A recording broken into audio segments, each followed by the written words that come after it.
That's the commissioner of the NBA, Adam Silver, talking about Miles Bridges and due process. And although that sounds good, Adam Silver, like you, Natalie, is a lawyer.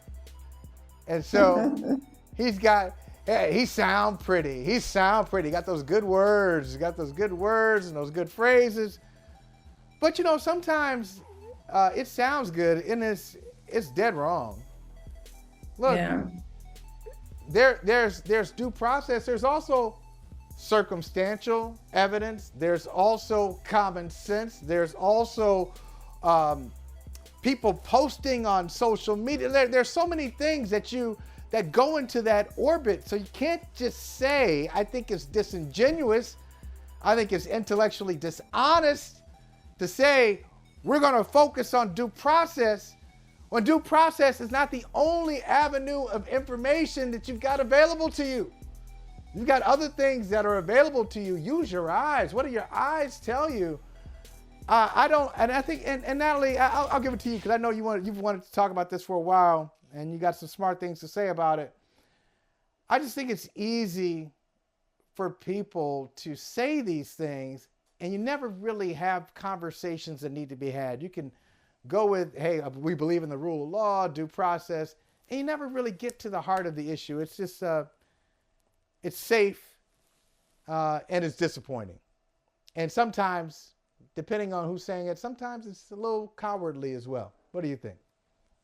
Yeah, I mean, disingenuous is the perfect word. It's also just straight up bullshit, and it insults my intelligence. Like, let's be clear here. They suspended Miles Bridges for 30 games, right? And I say that with air quotes because when he wasn't even signed to a team last year, they considered 20 of the games of the 30-game suspension time served. So basically he came back this season and was only suspended 10 games, right? So it's not a real penalty, in my opinion.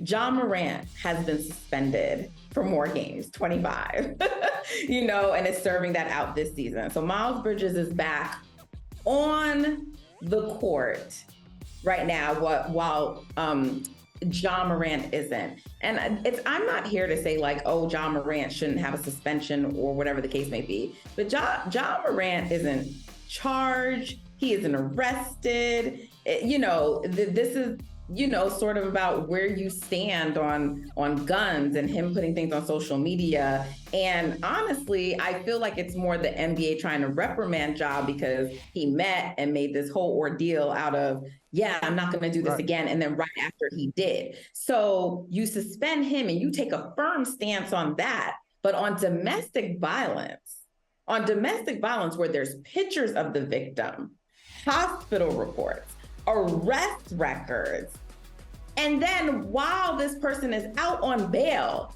is yet charged again with another act. You're saying you need to let it play out? You need to wait and see? There's not enough information?